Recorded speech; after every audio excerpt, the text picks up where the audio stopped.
നമസ്കാരം. Raf talk ഫുട്ബോളിലേക്ക് ഏവർക്കും സ്വാഗതം. യുവേഫ ചാമ്പ്യൻസ് ലീഗിൽ FC ബാഴ്സലോണയ്ക്ക് ജയം. ഏകപക്ഷീയമായ ഒരു ഗോളിനാണ് അവർ റൗണ്ട് ഓഫ് 16 ആദ്യപാദ മത്സരത്തിൽ ബെൻഫിക്കയെ പരാജയപ്പെടുത്തിയിരിക്കുന്നത്. ബ്രസീലിയൻ സൂപ്പർ താരം റാഫീഞ്ഞയാണ് അവരുടെ വിജയ ഗോൾ കണ്ടെത്തിയത്.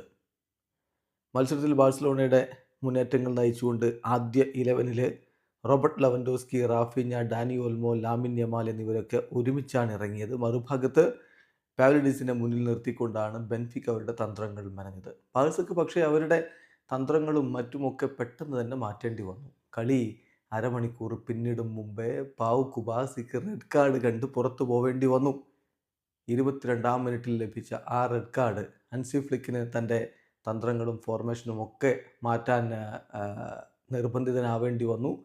അദ്ദേഹം റൊണാൾഡോ അറൗഹോയെ, ഓൽമോയെ പിൻവലിച്ച് റൊണാൾഡോ അറൗഹോയെ കളിക്കളത്തിലേക്ക് വിട്ടു.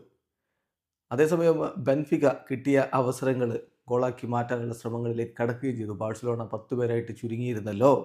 ആ ഘട്ടത്തിലാണ് ഷെസ്നി, യഥാർത്ഥ ഹീറോകൾ പ്രതിസന്ധി ഘട്ടങ്ങളിലാണ് ഉയർന്നു വരിക എന്ന് പറയുന്ന പോലെ ഷെസ്നി മിന്നും സേവുകൾ നടത്തി ബാഴ്സയെ മുന്നോട്ട് കൊണ്ടുപോയി.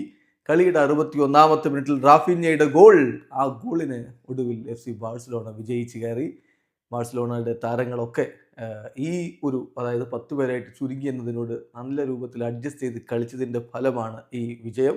പെഡ്രി മികച്ച പ്രകടനം നടത്തി. റാഫീഞ്ഞയുടെ ഗോൾ അവരെ രക്ഷിച്ചു. ഷെസ്നിയുടെ സേവുകൾ, അത് വീണ്ടും എടുത്തു പറയണം, ഷെസ്നി ഒരു സ്പെഷ്യൽ പെർഫോമൻസ് തന്നെ നടത്തി.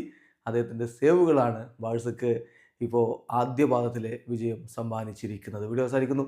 ഫുട്ബോൾ ലോകത്ത് കൂടുതൽ വിശേഷങ്ങളുമായി റാഫ് ടോക്സ് വീണ്ടും എത്താം.